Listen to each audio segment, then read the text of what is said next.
Naniniwala ba kayo na may mandirigma sa unang panahon? Marahil siguro meron nga. Dahil kamakailan lang ay may natuklasan ng mga arkeologo na isang sikritong libingan. Bakas pa ang daang taong lumipas. Nang kanila itong suriin, dun ay nadiscover nila ang 2 batang inilibing. Napag-alaman din na 50 taon ang lumipas simula nang ihimlay ito roon. Natuklasan ng mga arkeologo ang mga puntod ng 2 batang ito bago ang panahon ng mga Romano. Inilibing sila na warimubay parang mga lalaking mandirigma. Nakasuot pa sa kanila ang mga sinturong metal sa ibabaw ng kanilang mga labi. Sa bansang katimugang Italia, dito natuklasan ng mga arkeologo ang nasabing mga batang mandirigma mula pa sa lumang panahon. Ayon sa mga sumuri dito, hindi pangkaraniwan ang mga metal na iyon. Anila, matatagpuan lamang ang mga ito sa mga libingan ng mga taong nasa hustong gulang na lalaki. At nagmula pa ang kulturang ganito sa mga Samete bago pa nagkaroon ng panahong Romano.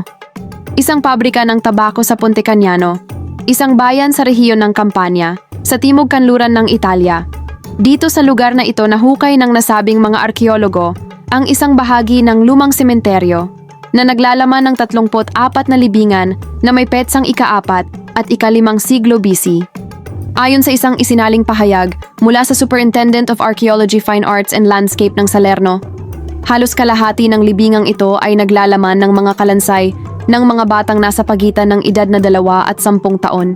Sinimulan nila itong hukayin mula pa noong dekada 60 at sa loob ng mga taong nagdaan ay nakatuklas na sila ng mahigit 10,000 libingan sa 3 sementeryo na may mga petsang ika-3 at ika-9 na siglo. Ang lugar ng Ponte Cagnano ay unang tirahan noong ika-9 na siglo ng mga taong nagmula pa sa kulturang Villanovan. Sila ang nagpakilala ng mga bihasang kasanayan sa paggawa ng tanso sa Timog Italia. Pagkatapos ng ilang siglo, binago ng mga grupong Etruscan ang Ponte Cagnano bilang isang sentro ng komersyo para sa mga mangangalakal na Griego, Phoenician at Italiano. At pagsapit ng ika-3 siglo, ang mga tribong Samniti, na sinasabing mahilig sa digmaan, sila ay naninirahan sa bundok Timog Italia. Nagsasalita ng mga wikang tinatawag na Oscan. Sila ay lumipat sa Montagnano, at ang lungsod na ito ay nanatiling sentro ng mga Samniti. Hanggang sa nasakop na ito ng mga Romano noong sumunod pang mga siglo. Isiniwalat ng nasabing sementeryo ng Ponte Cagnano ang mga mahalagang impormasyon tungkol sa kaugalian ng paglibing ng mga Samneti. Ang kanilang mga puntod ay inorganisa ayon sa unit ng pamilya. Kasama sa mga libingan ay ang kanilang mga inalay sa yumao, katulad ng mga iba't ibang uri ng mga palayok. Ngunit ang ilang mga artifact ay inalay sa bawat kasarian ng tao. Ang mga lalaki ay inilibing kasama ang mga artifact na may code ng mga sinturong tanso, habang ang mga babae naman ay binibigyan ng mga singsing at brotse. Ngunit sa bagong paghuhukay, nakatuklas ang mga arkeologo ng 2 batang nasa pagitan ng 5 at 10 na inilibing na may mga sinturong tanso, na tipikal lamang at nararapat sa mga may hustong gulang na lalaki.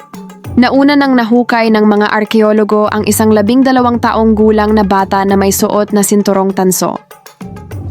Ayon sa mga eksperto, isa di umano itong may malaking kahalagahan. Anila ang batang lalaking huling nahukay na may suot na sinturong tanso ay nabuhay noong ika-4 na siglo at inilibing ito kasama ang mga tasang seramiko. Ito daw ay para matiyak na mayroon siyang pagkain at maiinom sa kabilang buhay. Pinagpatuloy ang paghuhukay sa nasabing bayan. Dahil di umano, ito ay may itatayo sanang pribadong at pangpublikong proyekto sa konstruksyon. Ang mga sinturon ay simbolo na tinutukoy nila bilang mga maliliit na mandirigma, ay nagpapahiwatig na ang lipunang Samnite ay nagsasagawa ng isang uri ng minanang maharlika sa pamamagitan ng mga sinturon. Sa halip, ang mga sinturong ito ay isinusuot sa mga sanggol na miyembro ng mga piling pamilya bilang tanda ng kanilang karapatan sa pagkapanganay. Ang mga sinturon ay mga simbolikong representasyon ng marangal na katayuan.